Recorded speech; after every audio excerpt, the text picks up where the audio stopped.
our soul is there before we come into this life. Like, I'm going to choose that partner and have that heartbreak and have that trauma, and all of these things are going to happen because that is what I need to learn the lessons to evolve and to become self-realized.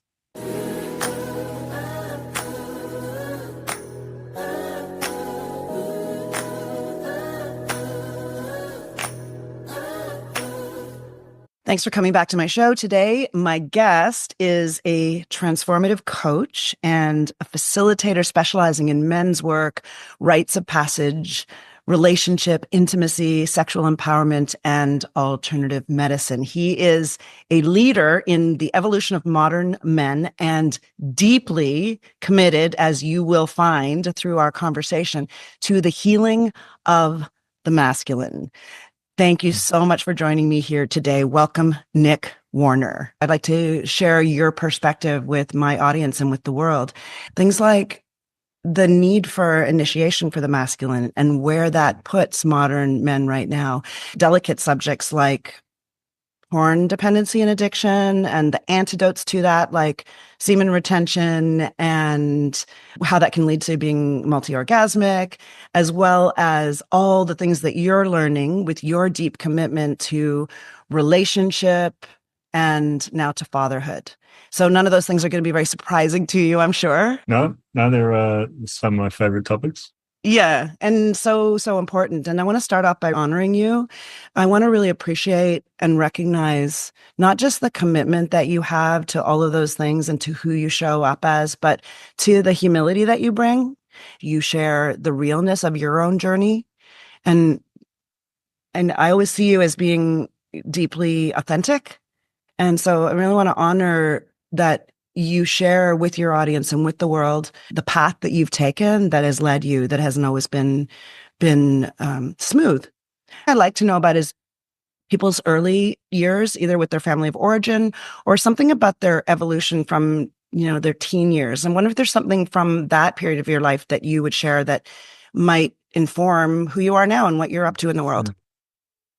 Sure. I came from a very, I guess, from the external perspective, healthy family. My parents are still together and happily married, and I have an older brother, younger sister, middle class family, well educated, always good. Um, but as even today, like this week, I had a therapy session, and some things were revealed to me about my childhood. It's like, wow, actually, I never made that connection, and Mm. things happened to me when I was much younger, and I never shared them with anybody. So I never went to my parents and said, "Hey, I just had this experience," and some pretty heavy things for a 10-year-old boy, and I just bottled this stuff up and carried on. And um, I wore many masks as a child, trying to fit in, trying to please. Mm. I didn't have what I would now consider a healthy male role model. I've one of the most beautiful relationships with my father today. But back then he was just in a different space, and I needed something he wasn't able to give me. So I grew up very much being a mummy's boy, and um, teenage years came. I was seeking that masculine transmission. And so I would look for boys around me that I thought were cool, that occurred to me as a man or a male role model. Um, and obviously this went really badly because there are not many boys around that transmit healthy masculinity. Um, and that led me to my late teens, early 20s. And I reached a point where it's like, the man. I'm not the man that wears these masks. Or I'm not the man that occurs to the world based on the masks that I'm wearing. So I packed up and left and went to study architecture in a different state where I didn't know anybody and I could kind of start again. And one of the reasons I studied architecture was because I always wanted to draw. And it was something that I was very good at from a very young age. And dad imparted on me um, his version of wisdom, which was, don't do that. You'll never make money from it. Go after the money, which set me on a really long and arduous journey of trying to figure out if that's not what my heart wanted, then what is that? And it took about 15 years of living a really unhappy existence before, life fell apart. I went on a journey of discovering what truly does my heart want and need, and how can I find that?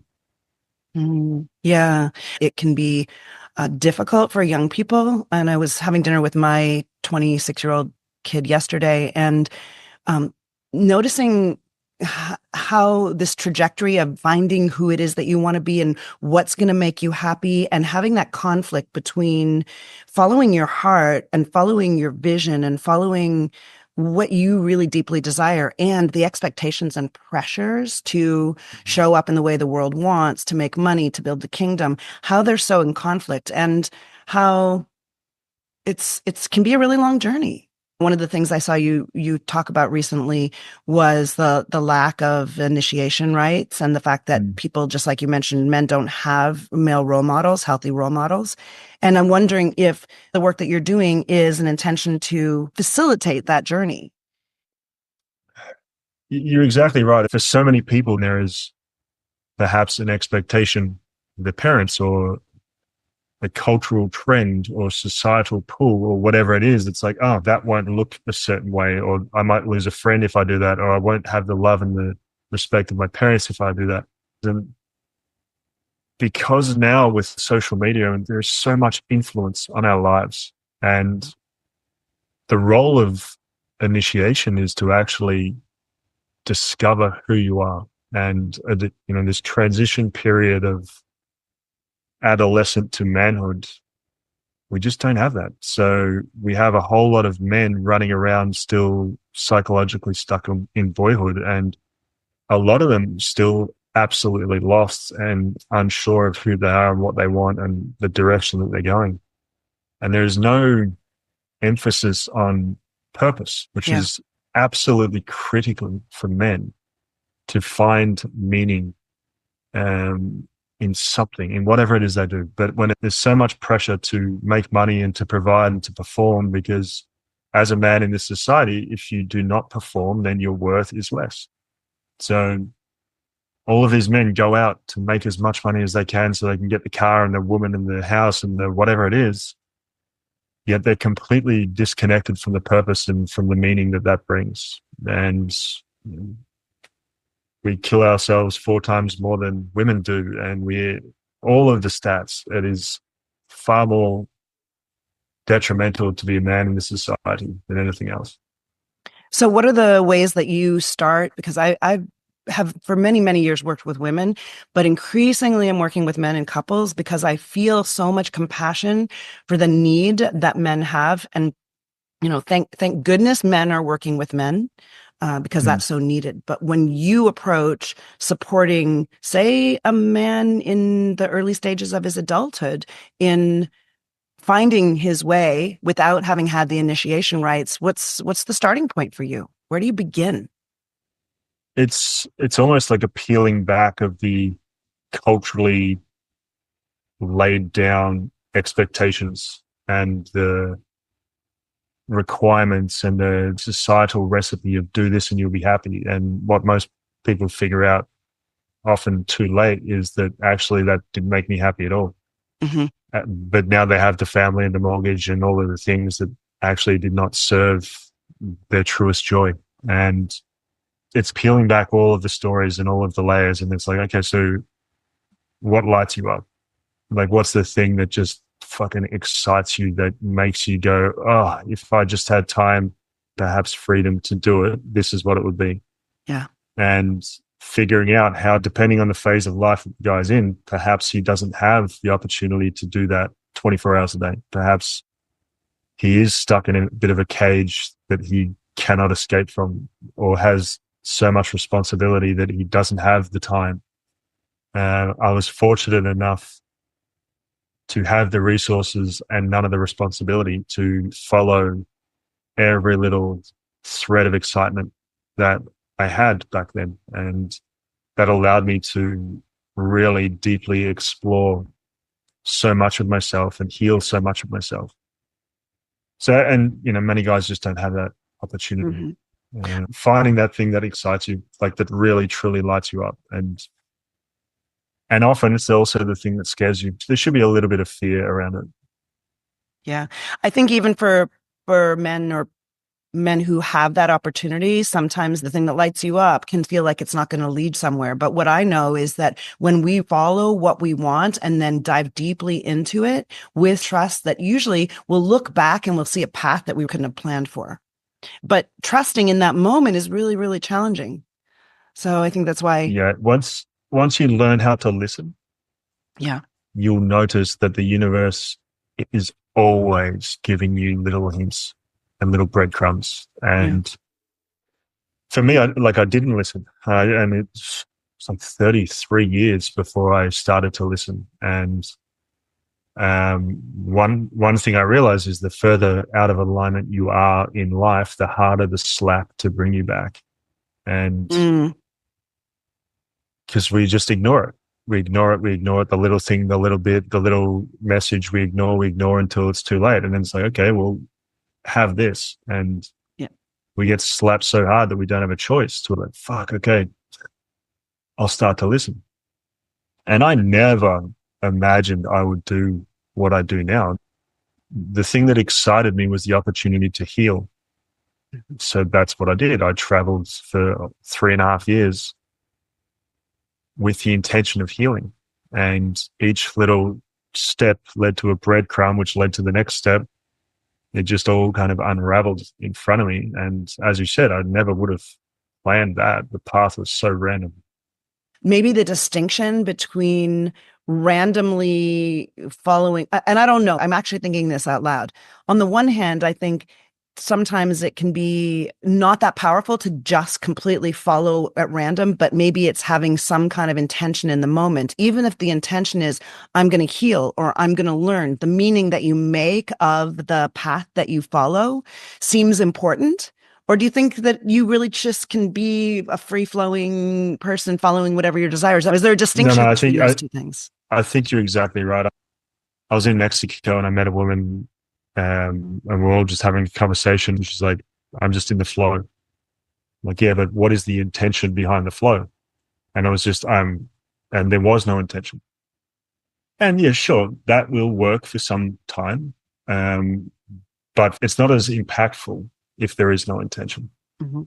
And is the purpose of life to have purpose, or is it to actually just give meaning to life? And for men that do not know what their purpose is, their purpose should be to find their purpose.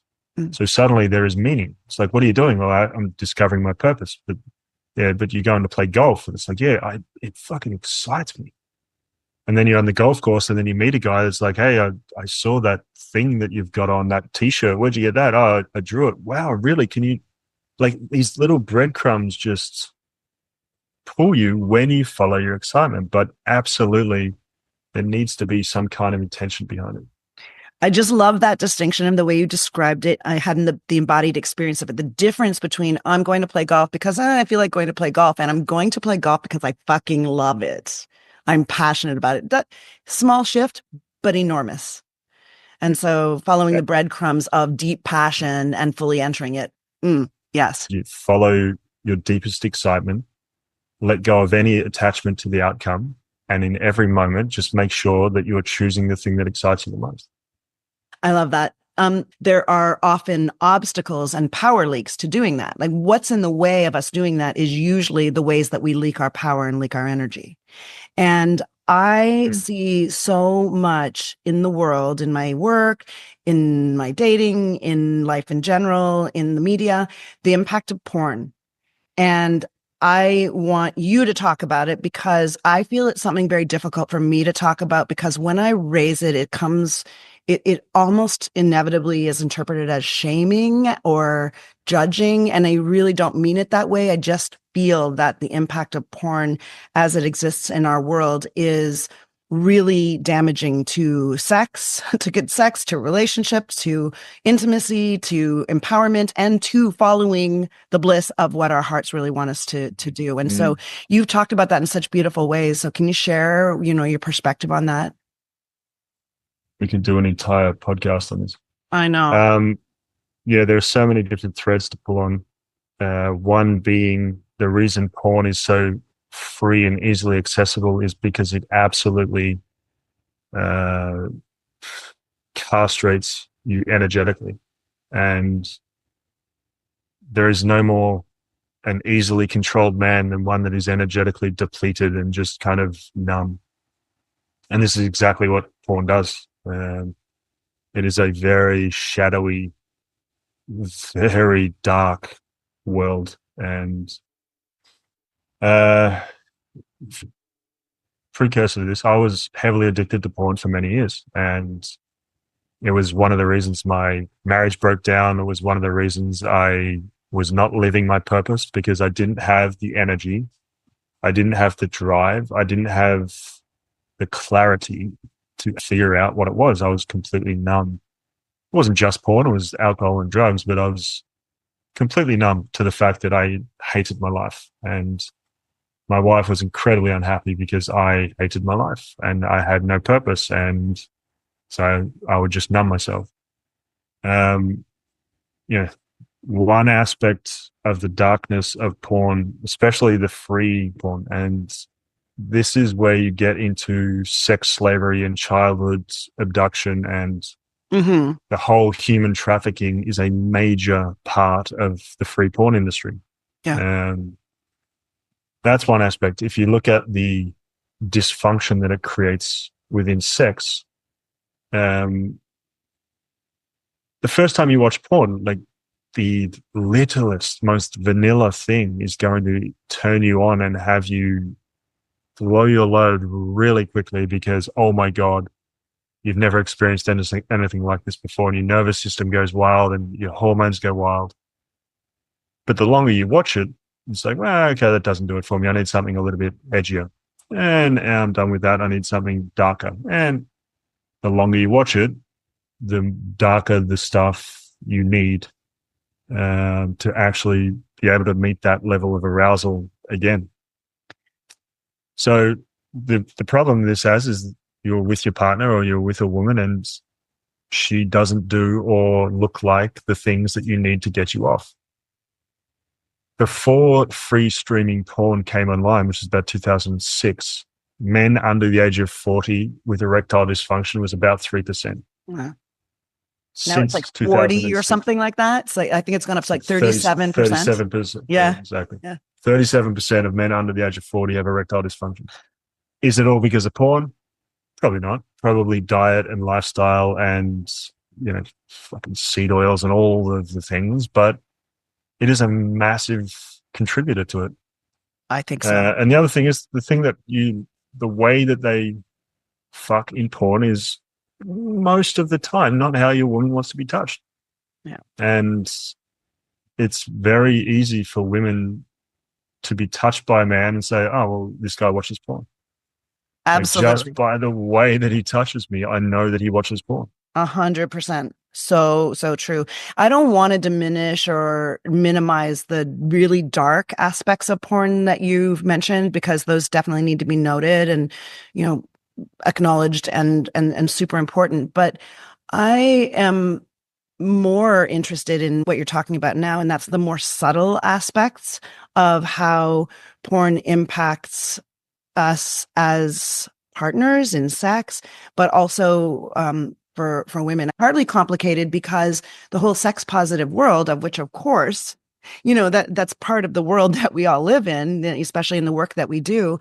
But there is so much messaging that porn is great and it's something fun to do. And, there's all kinds of elements to it. I just think it's a very, very slippery slope and very Mm, insidious in the kind of impact that it has, mm, not just on men, but on women too, either because they're also watching porn that centers sort of a patriarchal masculine perspective on what sex is like. And then it translates into focus on performative responsiveness. And I feel and see women being impacted by porn too, in ways that I think are so distancing from what the natural eroticism and pleasure of our bodies is, that we have to do intentional work to reclaim it, because we've been either directly or indirectly impacted by the, you know, the energetics of porn, if not the specifics of it. Yeah, energetics are such a subtle thing, and so many people, especially men, are unable to feel them. And often it's a conversation that doesn't happen, and it's a conversation that is needed, but one that is just very much ignored. For me, the texture of feminine that is most missing on the planet is the oracle, and it's the woman that just says unacceptable, not happening, not like that, not this way. The one that can sit in her power without needing anything to be different, but serving him in a way that is going to benefit him and the world from a place of power. Yeah. And maybe that is a hard boundary. And maybe that is a reflection, a deep reflection of how he occurs to the world because of what he does and how he goes about doing what he does. And this fundamentally changed how I relate with my partner because her oracle is so fucking strong. It's really, it's amazing. And it's something that men seek, and it's something that I believe boys are afraid of.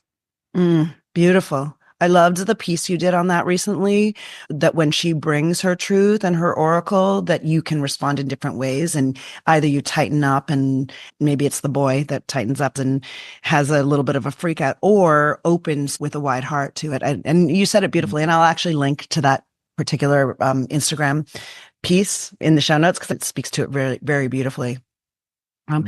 I also love the segue that you're taking us to right now, from the ways that we lose power, that men lose power, and all the impact that has, to what does it mean to both follow the oracle wisdom, but also to lead like a king, which is the name of your ebook, right? You have an ebook called Lead Like a King. And I'm wondering if you can talk about the relationship between following the oracle wisdom and being open and receptive and in devotion to it, and what's needed for a man to lead like a king. Yeah, it's such a beautifully nuanced concept where the masculine leads and the feminine is receptive. It's almost as if he leads based on her intuitive sense. And, you know, there are some things that Sarah will say where, because I am grounded and present in that moment, not like that. Or I love that, and we're going to do it this way. And often I lead based on how she occurs to me in the moment. Like, okay, this is what is going to serve love in this moment. Because I can see where she is at, and I can actually feel what is happening in her world. This is what we're going to do. So it is leading from a deeper sense rather than some form of control, or, you know, we're going to do this because this is what I want to do. It's like, we're going to do this because this is what's going to serve us. And I'm going to guess the difference in her response to each is felt. That when you're leading from the place, and I don't know, maybe correct, you laugh, so correct me if I'm wrong, but we're always in a dance, right? With our own ego response and our own receptivity. And that's sort of the beauty and the complexity of human relationships, even when done consciously and well. Yeah. I mean, we definitely do not get it right all the time. And we do have our wounds that come out. And the really beautiful part of our relationship is that we both are very capable of accountability and self-reflection. Right. And she has served me greater than I've ever been fucking served in my life. And it was actually the reason we got together. There was a moment where she said, claim me or lose me. And I was like, oh, whoa, wow, yes, fucking sign me up. That is what I've been looking for. Yeah. And yeah, you know, it's got to the point where sometimes she's having a moment, like, my love, not like that. Yeah. And, fuck, thank you, you know, okay, we're good. I'll come back. Darling, your heart's closed. I just felt your heart close. We're not going to have this conversation like that. So, but I fuck that up too. Yeah. Sometimes I have these moments of fuck you. Yeah. I don't want to repair. I don't want to figure this out. Fuck you. I want to tussle. But that never goes well. Ugh, so beautiful. I mean, I feel like I got to see some of this from the sidelines, albeit very distant sidelines, Mhm. and just watching you go through the beauty of like some of the ego dropping that had to happen for you to step into that. And, I'm sure it continues on a daily and weekly basis, especially because now you're in this new chapter that really calls to how much are you really committed to depth and practice and process and repair and getting back up again. And so, yeah, share a little bit about this beautiful new hard as hell journey and remembering the little text exchange I had with you right before your baby was born saying, no one tells you how hard it's going to be because you just wouldn't do it. Yeah, it is. It is simultaneously the most beautiful thing Yeah. I've ever experienced, and juxtaposed with this just shattering discomfort. Um, to be fair on myself, like it's gotten far easier, far better, far quicker. Um, but it like I didn't have a choice in the beginning when he would cry and scream, and there was no, he's fed, he's clothed, he's happy. I mean, he's not happy, but he's okay. Yet he's fucking screaming. And after 40 minutes of that, it's like, oh, and I can absolutely see how parents shake their baby, or they put him in another room and shut the door and leave him. And I've never done that, wouldn't do it, but was pushed to my edge and do get pushed to my edge on often. My edge is getting further and further away, and I can sit with him and breathe and just be okay as he cries. And it's a really powerful initiation. And it's become really fucking clear why so many men jump ship. Yeah. Because it is so difficult. And to have that reflected back to you daily Yeah. whilst not sleeping, whilst trying to balance being a father and working and being in a relationship and all of the other things, Mm. it's a lot. It's really a lot. Mm. And Totally. God, it's worth it. Uh, so your piece about the contrast between that pain and that challenge and the beauty of it is probably one of the most accurate uh, pieces of writing I've read on that hard to fucking comprehend reality of how these two opposing things can be both so true. Really, really beautiful. And I really want to honor what you just said, which is it's really easy to understand why men jump ship because Mm. in a way they can. It's also really then easy to have deeper compassion for women who it's a lot harder to jump ship and they're going through exactly the same thing. But to really honor, I'm on the other end. I have 26 and 20-year-olds. So we're bookended in terms of the Mm. experience of parenting. And there is a piece of my own experience where in the midst of it, I really didn't understand that. I really didn't fully get the compromise to the masculine of what that takes. And so really honoring the fuck out of your commitment to hold the pose and to build your capacity as a practice and to all the men who do it, because I deeply believe that a shift in the way modern men, mature men, conscious men parent is the transformation this world needs. Mm. So Mm. deep, deep, deep bow for you Yeah. for doing this. It's, I've been working on myself basically full time for 9 years, and I've done so much work on my nervous system and so much transformation, so much healing. And it's like, holy shit, imagine those people that have never had that opportunity. It's like, oh, that's why dad was like that. Oh, fuck. okay, these people whose nervous system is tweaked as a baseline, god damn, what do they do? I They freak out it's and really, leave, or yeah, they collapse, or they become numb, or they tolerate a life that's not happy for them, and then they have a heart attack or leave, or who knows what. they That's what. withdraw, they get Withdraw, violent, they go to whatever, addiction. yeah, they pass on patterns of behavior, they pass on karma. And it's made me think so often of men in society that are fucked up. What must have happened to them as a kid because their parents or their caregivers did something to them as children. And it's just that constant passing of the buck of pain and trauma. And so, wow, yeah, it makes sense. Yeah, it absolutely does. I want to circle back to where you started. You now have a really beautiful relationship with your father. And I know you've Mm, told me a little bit about that journey and your commitment to bringing some alternative practices and your own healing to your relationship with him, which I think is just so amazing. Now that I'm building a relationship with adult kids, I'm in awe of this parenting journey and where we sit in all the places in relationship to parenting our kids and to being parented by our parents, and like just the beauty and awe of that's incredible.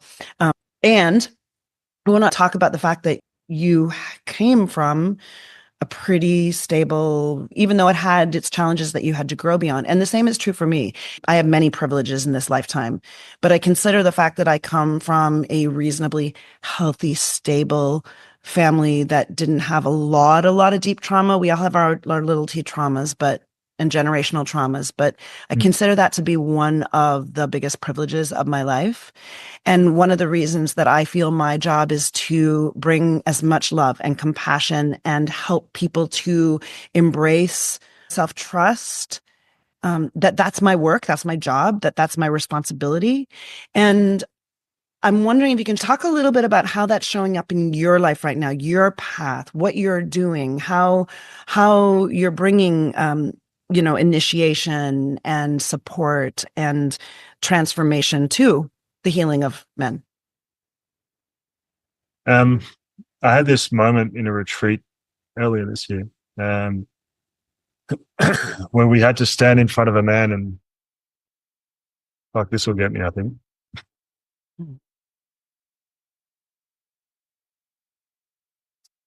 Yeah, it's surprising. Hmm.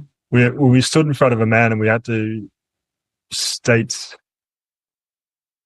our purpose with such conviction that he would give us a rating. So it's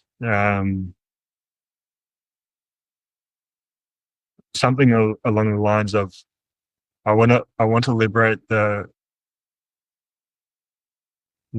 heart of my son, um, so he can live free or something. And this guy looks at me and he's like, yeah, 4. I'm like, oof, okay. And we went through this process and you just keep repeating it, you keep repeating it. Um, and I think what I came to was something along the lines of to liberate my own heart so my son can be free. And, this is like a 20-minute process. And I must have said some variation of this fucking 300 times. It was just like over and over. And he's like 6, 7, 6, 4, 5. And it was just, and at some point it gets to the end and we are both like fucking bawling. And I'm just like repeating over and over the same thing until it was at a 10. And ultimately that is the work. That is all the work that we can do. It's this work on ourselves to liberate our own hearts, and by doing so, liberate the hearts of others. Hmm. And so many people try and fix others without actually fixing themselves. It's so easy for people to project out their pain. And it's, my life for the last 10 years, it's like, how can I heal myself? How can I do what I can do for myself? And in doing that, others can be free. And it just happened that guys started to ask if I could help them. And it just became this actually quite successful career and deep soul purpose to heal myself. And through the transmission that arises out of that, heal others. And to break the lineage, like there's so many little patterns that I've figured out have come from my great grandfather to my grandfather to my dad to me. And I stand steadfast with this awareness of like, okay, that's where it stops. Mm-hmm. And there's a deep healing when we do this work on ourselves. It doesn't just go to the next generation, but it goes to the generations back. And that's what my life has become. It's this, what is the next thing I can do? Where can I take more accountability and more responsibility on becoming the most healed version of myself? And then whatever arises from that, transmit that to the world. Beautiful. I was in Bali earlier this year for 3 months, and I was so touched by the depth of how I interpreted the Balinese concept of karma.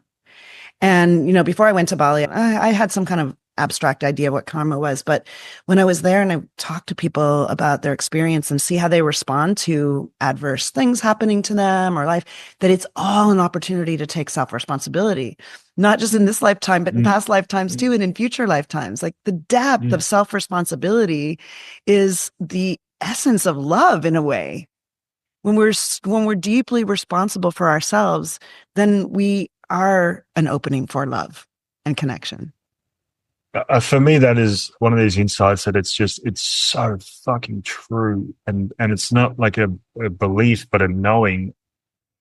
We choose everything. Like even the pain, the trauma, the fucking heartbreak.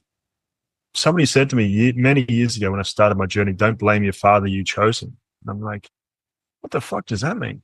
And a few years later, it really landed. Our soul is there before we come into this life of like, I'm going to choose that partner and have that heartbreak and have that trauma and all these things are going to happen because that is what I need to learn the lessons I need to evolve and to become self-realized. And so many people are stuck in this, yeah, but that happened to me. Yeah. Well, sure, but it also happened for you. And until you can make that distinction, you're always going to be the victim and you've given away your power. The moment you take responsibility, regardless of what happened, the moment that you can say, okay, on some level, I fucking chose this, that is when you can begin to transform and evolve. And serve the world through your own transformation as you are pointing to. Yeah, exactly. And then it becomes that breadcrumb. I love how this circles back to the beginning, that if you deeply commit to your own healing as a practice and your responsibility and what life is giving to you for you, then you get to have the deepest contribution and you look back and go, oh, okay, that's why I'm here now where I am. So beautiful. My marriage ended in a way that I was such a victim. It was same everybody else's fault. Everybody else's fault. Until the moment I realized actually this is the greatest thing that ever happened to me. I'm sad that it ended and all the things, but actually I needed this. I needed to experience this pain. And now I work with couples who were going through exactly what I was going through 10 years ago. Yeah. My soul chose that pain and that heartache because that's what I needed to live more deeply my purpose. Yeah. So one of the most healing things of the last 5 years of my life has been doing the reconciliation process on moving myself from being the victim of my marriage ending to taking responsibility for my role in it and being appreciative of all that it brought me. And that's been massively healing. And I think I'll have an episode on that coming up soon. But as we wrap up, Nic, I want to give you a chance to share where people can find you, where they can follow you. And of course, I'll put it in the show notes. But I really want to say thank you so much, not just for this time, but for how you show up in the world and for the model that you offer to men and to people in partnership around this depth of commitment to healing yourself in order to bring more depth to your partnership and to your parenting and to your clients. And I'm really, really deeply grateful and in great honor to you for how you show up in this world. Thank you so much. And so share with my audience, and I'll put it in the show notes too. But so Instagram is the place that I'm most active, and the thing that brings me the most amount of joy to come up with content that inspires me and excites me to share. And that changes often, and sometimes it's incredibly opinionated, and other times it's educational, and the website as well, and that has the events and things that are coming up. You're just rocking Instagram, and largely because of what you just said, because you're following your heart. You're being authentic. You're bringing all the things. You're using it as a way to show up with purpose in the world, just as a small microcosm or metaphor for what you're doing out in the larger world. So really, really honoring that too. So thank you so much, Nic. And if you're here watching still, follow Nic for all the things and stay tuned for the next episode. There's a video that YouTube thinks you'll like here and a playlist here. Thanks, Nic. Thank you so much.